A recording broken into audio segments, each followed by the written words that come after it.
Okay, welcome to our first discussion of part one of a two-part series on corrections. In particular, what we're going to be focusing on is jails and prisons, and we'll articulate the differences between these two types of institutions. Before we begin, I do want to quickly apologize. You can probably tell by my voice that I'm a little bit under the weather. I have either bronchitis or some type of upper respiratory issue. So if you can't hear me or have trouble hearing me, or if I have to cough, I apologize in advance. But just wanted to let you know because I'm sure it's a little bit difficult to hear me. So, one of the things as we're getting into this, you've probably, when you think of the word corrections, you probably think of a jail or a prison. You probably think of a big facility with the metal bars that keep people in, and that's pretty much what a jail or prison is. However, there are some key differences between a jail and a prison, and I still get these two words mixed up, and I try to correct myself as much as possible. But there are some, again, key differences between a jail and a prison. They operate differently. And to get into that, we first really need to understand the different definitions for what a jail is and what a prison is. So, a jail is defined as a facility that is designed to hold a variety of offenders for a relatively brief period of time, usually less than 1 year.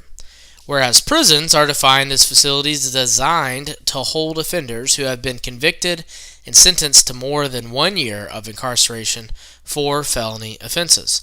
So, the difference between jails and prisons, just the short of it, is jails are short term, prisons are supposed to be long term. And I should preface with jails, they're supposed to be short term. So, again, the idea is a jail is supposed to house people usually for less than 1 year. If you think back to the very beginning of the semester when we're talking about misdemeanors and felonies, this would primarily be for people that have committed a misdemeanor because it usually has a punishment attached to it that's less than 1 year. Whereas a prison is designed for those who have been convicted of felonies, so more than 1 year. Originally, that's how it was designed. So jail, they're only supposed to be in there a couple of months. They're supposed to be there right after they're arrested or while they're awaiting their trial, or some other step in the adjudication process. They're not originally supposed to be there long term. However, as you can imagine, that has kind of been blurred. That line's been kind of blurred over the past couple of years, primarily from the standpoint that there are too many people in prisons, so they can't move the people in jail that need to go to the prison, so the jails become backed up too. And if police success, because this all of these components are connected, if the police success is measured on the number of arrests, they're going to keep arresting. The problem is the courts, as we know, they're notoriously slow because of all the due process rights that we have as defendants. So they're backed up in the jails because of all the arrests. They're backed up in the courts because of all the arrests and how slow the process is. And then when we get to the punishment arm of it, they're backed up in the prisons because they're overcrowded and they don't have anywhere to put them. So they start putting people that should be in prison in jail, and then that backs it up from there. So that leads to a lot of issues that we're going to really explore over this lecture and also during the next lecture as well. So, as we have done throughout the semester, one of the things that we of course need to cover is the overall history of jails and prisons in the United States very briefly. And this will help you understand kind of these inherent differences between jails and prisons in the United States. And jails in the United States were some of the very first facilities that were used for incarceration in colonial America and in the United States. And as I kind of hinted at or suggested at a few minutes ago, this was mainly used as a temporary housing option prior to either a trial or execution. Because during this time, in the early part of our history as a country, we primarily would execute people than incarcerate. We just simply didn't have the facilities that were put in place. And again, if you think back to what we talked about in the court system when we're talking about this whole circuit riding process where judges would ride the circuit, we're going to house somebody in a jail until that judge comes into town. They're going to rule on the cases and empty the jails, whether through releasing them or executing them, and then we'll be on our way. But as you can imagine, that has changed throughout American history. So, what started happening is this idea of incarceration. And so, what incarceration means is the bodily confinement of a person in a jail or a prison.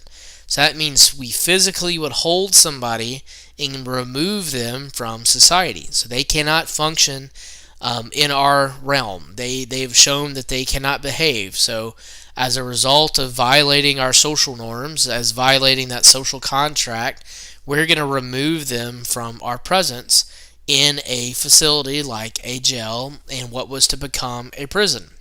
And really, where this idea came about, and it has been used throughout history, mostly for those that were debtors or slaves. And so, this isn't something that the United States just kind of came up with, but it is something that the United States perfected. And we're going to talk about that a little bit more later on.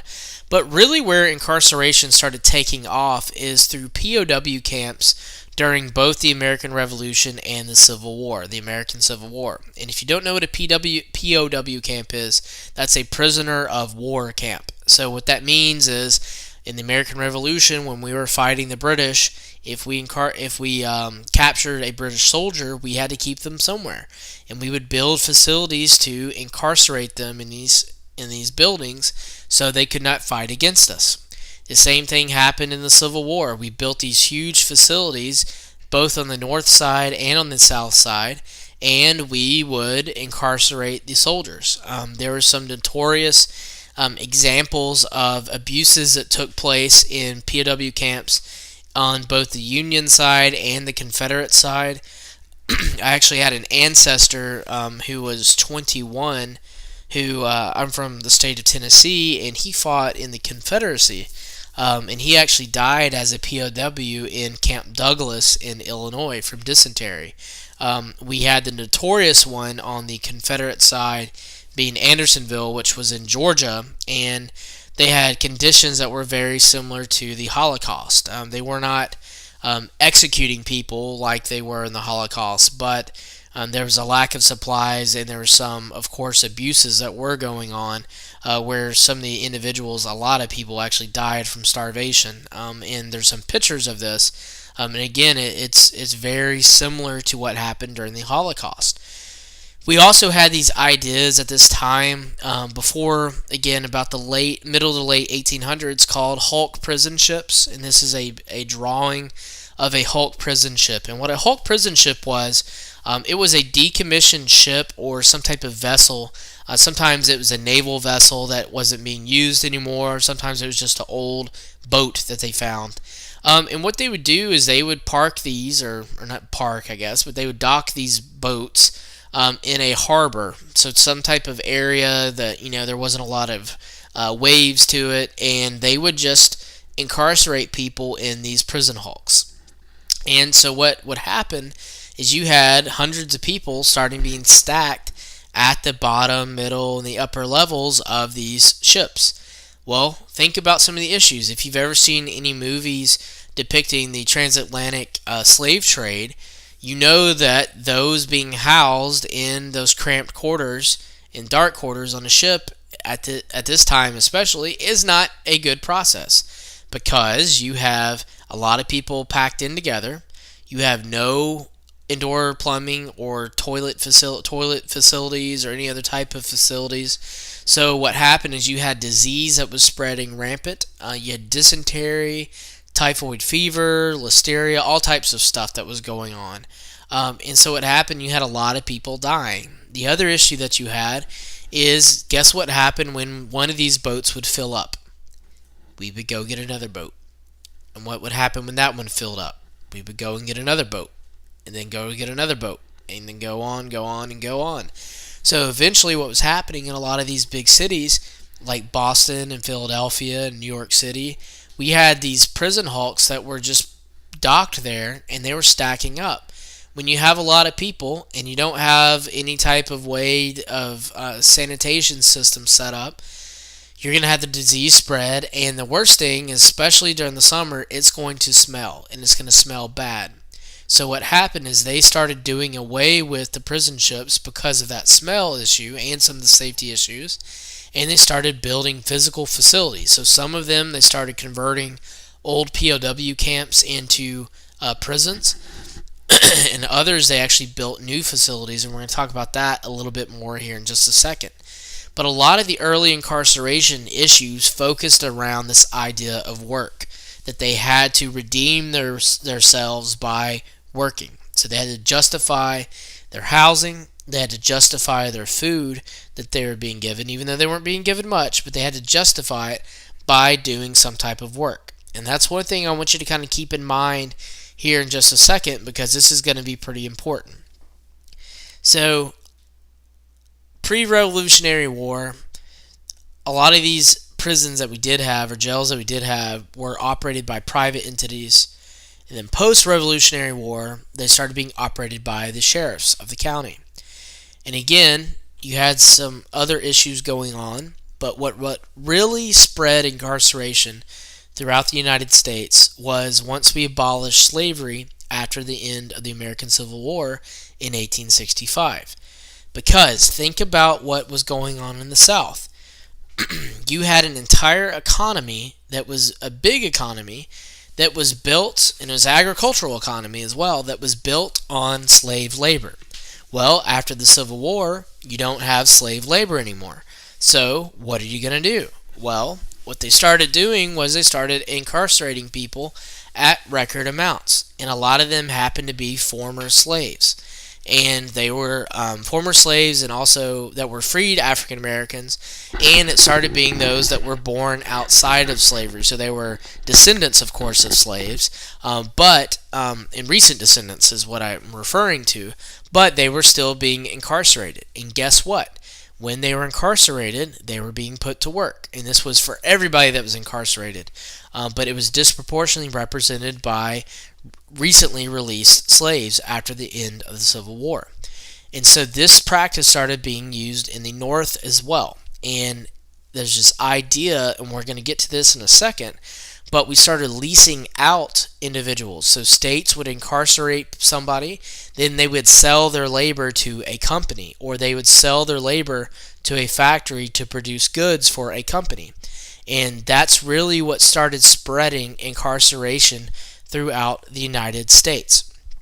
And if you remember back to what we were talking about with the different punishment philosophies that we've had throughout our history, one of them is incapacitation, and this is part of it. Incarceration is essentially incapacitation. We are removing somebody from society, and we're putting them in a location to where they cannot impact us. So we're incapacitating them from committing any type of crime or other issue. So, remember I talked about the idea, that importance especially of work, of labor.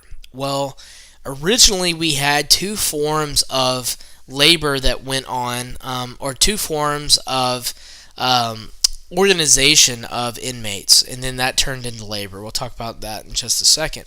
But we had what was called the separate system and the congregate system. Now, I say this in a lot of my classes if you've had me in class before, but a lot of criminal justice is just knowing basic terms, just the definition of what a word means. Separate means you're separate. You're apart, or you're away from a group, so you're by yourself. Whereas congregate is a root word of congregation, so that means that there's going to be a group of people. So one of the very first ways that we'd organize somebody is through the separate system. And the separate system was essentially what is solitary confinement today, where we would house somebody in a cell by themselves. They were not allowed to talk. They generally were given, especially in penitentiaries, which we'll get to in just a second, they were given just a Bible, and because this was a religious influence at this time, but they were given just a Bible, and they were supposed to reflect on their wrongdoings. They were supposed to sit there and for 23 hours out of the day and read the Bible if they were awake and reflect on why they were in their cell. And they were supposed to also repent from the wrongdoing. So another idea of this religious a religious change in their life, or a spiritual change in their life. In fact, if you've ever heard of the word penitentiary, which is what started at this time, or somebody says they're going to go to the pen or the penitentiary, that's what it refers to. The root word of penitentiary is penitence, and penitence is a religious process of repenting from one's sins. It was developed for that purpose. But we also had the congregate system, and congregate system referred to where inmates could associate with one another while working or while eating, but they were still required to be in solitude at night. So I'm not going to get into a lot of detail with this because this is just a survey class. It's not a corrections class. Otherwise, we'd focus on it a bit more. But one thing I want to tell you about, there is what's called the Auburn system, and there was what was called the Pennsylvania system. The Pennsylvania system focused on the separate process. The Auburn system focused on the congregate process. When we had an increase in population from immigrants coming into the United States, we had to house them somewhere once they committed a crime. So think about it from a logistical standpoint. We don't have enough space to keep everybody in their own individual cell, and we also started losing money on housing people and just making them reflect on their sins, so we started putting them to work. So the separate system, almost as soon as it came on the scene, was almost completely phased out. We only reserve it now even for the most, the worst of the worst, the death row inmates, which is a whole nother issue. And then we have the congregate system is what won out simply because it could house more people at a given time. The thing, too, with these earlier prisons is the harsh conditions that were going on. You look at this is actually the administrative building of the Tennessee State Penitentiary that is no longer in operation. If you've actually seen the movie The Green Mile with Tom Hanks and Michael Clark Duncan, that was actually filmed in this building, the old Tennessee State Penitentiary. And it was modeled after the Eastern State Penitentiary, which I have some pictures of here in just a second. But the one thing about sorry about that. The one thing about all of these buildings, all these penitentiary buildings, is they're beautiful old structures. They're meant to be kind of imposing, but the one thing about them is most of them were made out of limestone. And the good thing about limestone is it's very thick and sturdy, and you're not going to have any structural issues. The bad thing about it doesn't allow for good ventilation. It also makes it really cold. Usually it's about 15 to 20, if not even more degrees, sometimes 30 degrees cooler inside than it is outside, which was fine during the summer. It's not so good during the winter. So you had issues of poor ventilation, which led to a spread of tuberculosis. You had corporal punishment, where people were being beaten severely. You also had the issue, especially with Eastern State Penitentiary, which was housed in Philadelphia, which is now downtown Philadelphia. During the winter, when you're getting into the single digits and sometimes below zero, you had corporal punishment where they would actually pour buckets of water on you. That would lead to hypothermia, pneumonia, and oftentimes would lead to death. There was also severe mental abuse that was going on by the separate system, because if you house somebody in solitary confinement for most of their day with little to no interaction, they're literally going to go crazy. You have a lot of emotional issues from this issue.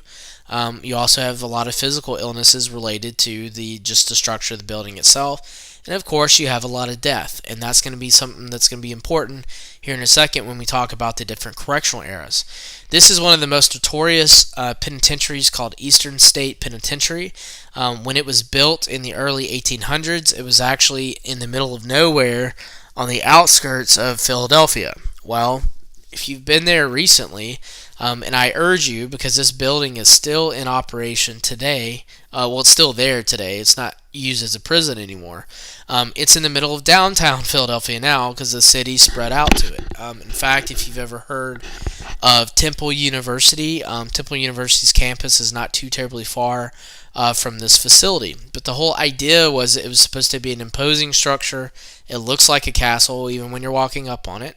And it was designed using what was called Jeremy Bentham, who I've mentioned a couple times in this class, through what he called the Panopticon model. And what I mean by the Panopticon model is the way it was designed, all the correctional officers could be housed here, and every single row was an individual hallway.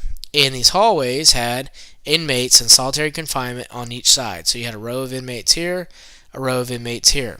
And there's a series of mirrors that went down each one of these hallways, and they could pull a series of strings and it would shift the mirrors, and they could see just about almost in every single cell. And that way they could police the area or secure the area with little to no manpower.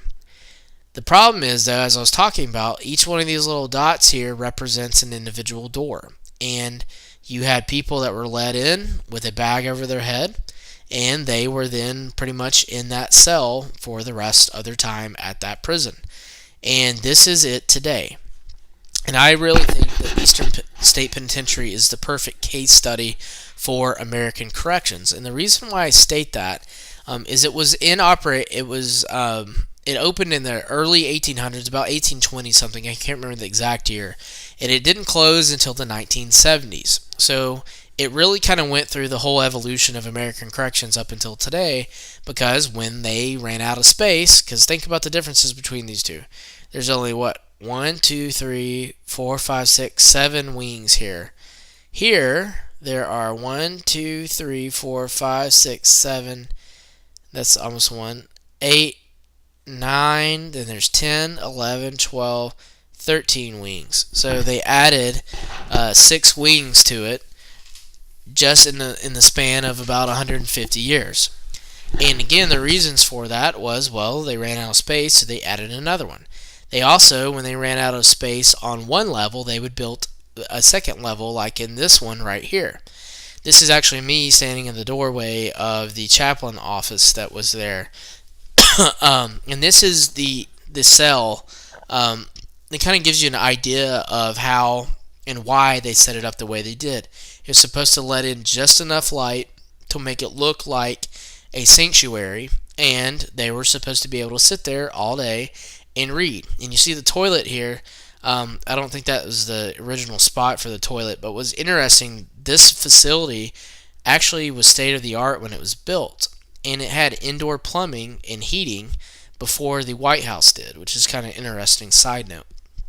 But again, it's this whole idea that this was how we started. We started on rehabilitation being the main mindset of American corrections, but what we found out quickly was that was not fiscally the thing to do. So from a financial standpoint, that wasn't the thing to do. So then we go throughout these correctional phases and eras. So very similar to the different policing eras, we also have correctional eras. And the thing I want to reiterate to you all is that in corrections, more so than any other of the components, actually I would say really corrections is the only one, whatever we've done in the past, we will do away with, and then we'll do something new, and then we'll go back to what we did in the past, and then we'll go back to something else we did, and then we'll go back to something else we did. And they refer to this as the correctional pendulum. And what that refers to is that swinging back and forth between just lock them up, throw away the key, or incapacitation, and then it goes back to rehabilitation where we need to fix them. And that's essentially what happens throughout American history time and time again. It's a swing from lock them up, throw away the key, to let's rehabilitate them. So as you can imagine, a lot of the abuses that I was talking about earlier started receiving a lot of attention in about 1870. And so there's this emphasis on the more humane treatment of inmates, and that became the approach, with rehabilitation being the primary thing that we wanted to focus on. We also had, at this time, the National Prison Association, which still exists today, but it's called the American Correctional Association now, actually formed in 1870 to address these early problems with the penitentiary. And as I talked about earlier, the rehabilitation era or issues focus on the personal needs of the inmates. It also focused on something called indeterminate sentencing, which we talked a little bit about last time, meaning that your sentence wasn't fixed. You were just incarcerated until your issues were resolved.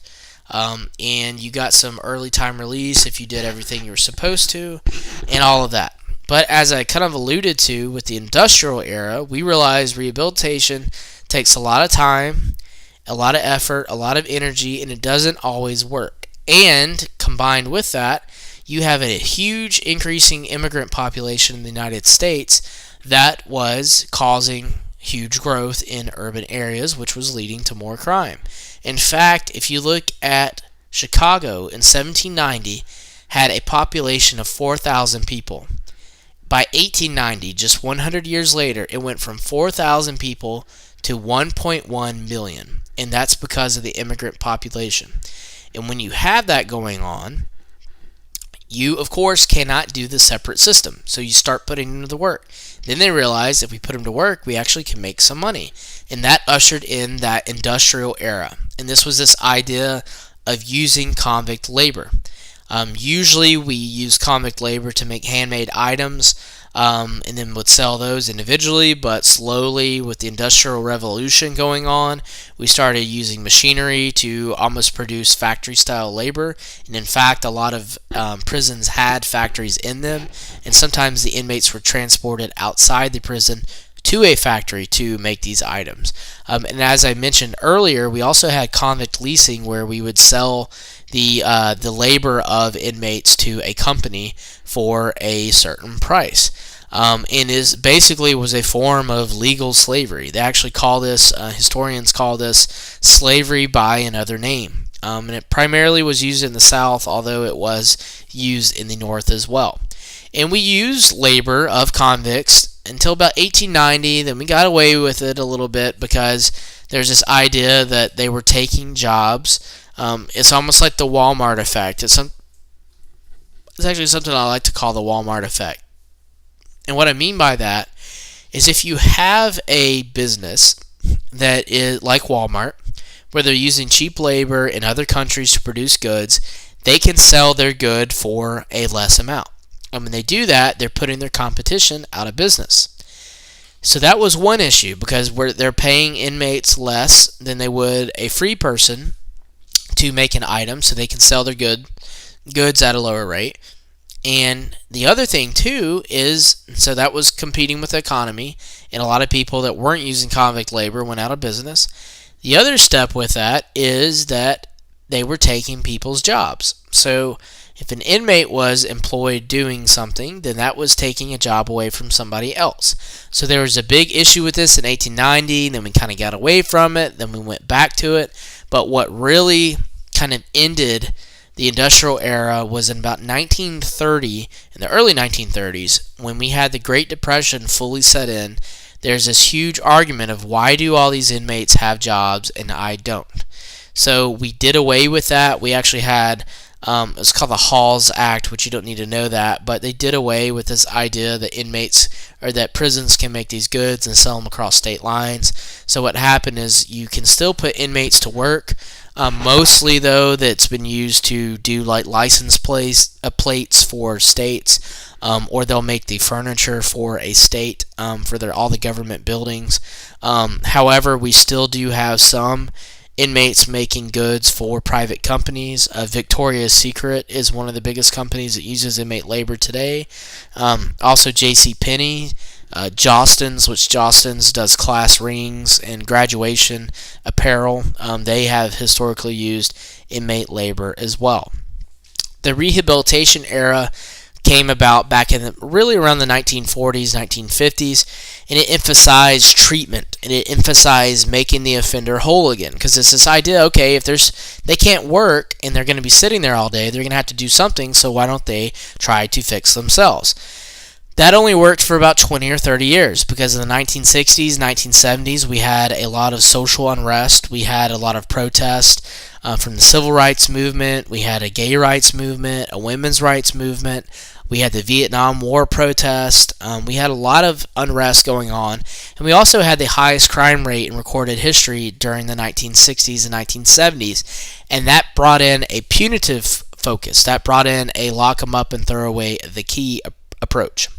And that ushered in what was called the Retribution Era. And the Retribution Era was started by a doctrine which was called the Nothing Works Doctrine. So there is a study done, a meta-analysis, and what a meta-analysis is, it's a study of a lot of studies. So it's kind of a summary, if you will. And The guy that did this, did the nothing works doctrine, essentially came to the conclusion that all this rehab, all the stuff we do, nothing works. So this idea, okay, then let's just lock them up and throw away the key. So it basically just reinforced this belief in incarceration. So we had the war on drugs that brought in the mandatory minimum sentencing. And so what ended up happening is we have about 7.3 million people under some form of supervision in prisons, jails, probation, or parole. So about 1 out of every 100 adults in the United States are incarcerated or in prison. And about 2.3 million people are specifically incarcerated. Whereas again, the remaining, a little bit over 5 million, are under some type of probation or parole. Right now, the state budgets, correctional budgets, are over $49 billion a year. And in fact, some of the recent estimates I saw were really close to $55 billion per year just from the states. That is 6 times more than what we spend on higher education. So, if you are a college student, which you all are, and you're paying for your tuition, you should be mad at that. You should be very mad at that. And somebody's paying for your education. But again, we're spending 6 times more on prisons than we are on higher education, which kind of speaks to our society a bit, if you will. If you add the federal government into it with what they spend at the Bureau of Prisons and also with their probation and parole, we spend about $74 billion year-wide. Now, again, the more recent estimates I've seen are actually about $85 billion, but as of right now, about $74 billion is the more agreed upon number. The average cost of incarceration per year, per inmate at the state level is right at $30,000 per year per inmate. So we're spending the same amount of money to incarcerate somebody every single year that we're paying teachers and police officers at most police departments. If you look at an elderly inmates, which are typically classified by Department of Corrections as being towards the end of their 50s and their early 60s on, it's about $50,000 a year to incarcerate them. If you incarcerate a juvenile, it's usually about $100,000 per year. So think about that cost and think about everything else that we could be doing with that money. So very briefly, we're going to go through jails and prisons, and then we'll expand upon this in our next lecture. Jails, as I talked about, primarily are meant to hold people for a short period of time. However, anymore, that is not the case. We do use jails to incarcerate people for a long period of time. In total, there are about 3,300 jails in the United States. They do hold multiple offender types for usually less than 1 year. The size of the jail does usually vary across the region and the jurisdiction. Think about the size of what you would need for a jail in Escambia County versus one that you would need in Cook County, Illinois, which is where Chicago is. It's going to be bigger, it's going to be more complex than what we need in Escambia County. So some of the types of jails that we have Native American country jails that are on Indian reservations, Native American reservations. We have federal jails. Federal jails don't really house a diverse population. They usually just hold federal jail inmates that are briefly there for transfer purposes to being tried for court or to be held in between their stay at different prisons. We also have city and county jails, which is the bulk of the jails that do exist in the United States, and those are really the bulk of the 3,300. And actually, 47% of the jails can only hold fewer than 50 inmates. So about half the jails are pretty small, but the other half are really big. So what are some of the common conditions? Well, before I get into that, jails are mostly used to house somebody briefly right after their arrest. Counties and municipalities mostly will run the jail. Local judges usually will review the offender's charges after an arrest to set the bail amount, and they also house those that are already sentenced to typically less than 1 year. However, there has been some other issues where, of course, some people are staying in jail for a couple of years because they can't get a spot in a prison. So this can be juveniles being housed here. The adults and juveniles and adults that are in the same facility, they have to be separated by sight and sound. They can have people with misdemeanors. They can have people with felonies. They can have state and federal offenders even in the same facility. Even if it's a state institution, they can still have federal offenders in there.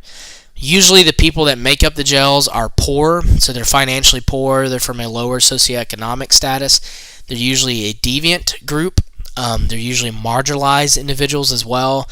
There's a lot of homeless. There's a lot of individuals with mental health issues, which we'll talk about in the next lecture quite a bit. Oftentimes, the jails suffer from overcrowding, a lack of resources, a lack of effective training, and local political influence. There's also a lack of expertise or knowledge by the people that run these jails that can usually kind of highlight or emphasize even more problems. And there's this bigger question I like to ask everyone. What is more dangerous, a jail or a prison? And you're going to say a prison. That's not the case. Actually, jails are more dangerous. And it's because they oftentimes lack the necessary medical and psychological and substance abuse treatment for inmates, and they're not designed to hold people for long periods of time. The other thing to think about is these are individuals that are coming in, a lot of them, they just got arrested. So they're mad, they're angry, they're pissed off, and a lot of times they are under the influence of drugs and alcohol. You combine all of that, throw them into an overcrowded space with a lot of other people there, it's a recipe for disaster. So with prisons, this is meant for people that are incarcerated for over 1 year, and typically prisons are a facility that again has a much longer long-term structure, and also the design of the facilities is for long-term as well. It's mostly just for adults. We have different types of structures, which we're not going to go into the detail, but pretty much from supermax on to minimum security, it's kind of reverse order. It's a decrease in the amount of security that's needed. Supermax is the worst of the worst. Right now, the only Supermax facility we have is in Florence, Colorado. It's ADX, where that is pretty much actually where the Boston Marathon bomber, the one that is surviving, he's housed there, and a lot of other very high-profile individuals are there as well. We have maximum security. Usually, each state has at least one maximum security institution. This is the highest level of security in, again, most states, except for ADX in Colorado. They hold the most violent and disruptive prisoners. Inmate movement is typically restricted here. We have close security, which is just in between maximum and medium. Medium security is the most common, the most common facility. Medium security usually has a diverse inmate population. There is usually some degree of movement depending on the time of day, whereas minimum security, this is the open and least restrictive type of prison that you can go to and the greatest amount of freedom. If you've ever been to the federal work camp that's in Pensacola, it's on an old Navy base. It has there's actually no walls there. It's really kind of fascinating, and that's a prime example of a minimum security institution. We also have some specialized facilities that are just for inmates that have substance abuse issues or sex offenders or are mentally handicapped or psychologically impaired. And then we have private prisons, which are the for-profit prisons that you can actually buy stock in on the stock market. And we're going to talk a little bit more detail about that in the next discussion. The one last thing about this whole custody and security approach, what I want you to know is the overall goal of corrections. It doesn't matter if we want to rehabilitate, it doesn't matter if we want to put them to work or just lock them up. The overall goal of corrections is safety and security. So be sure you write that down, underline it, highlight it. It's safety and security. It doesn't matter, again, if we want to rehabilitate somebody, we want safety and security. So we're going to go ahead and end there, and then we'll pick back up talking about corrections in part 2.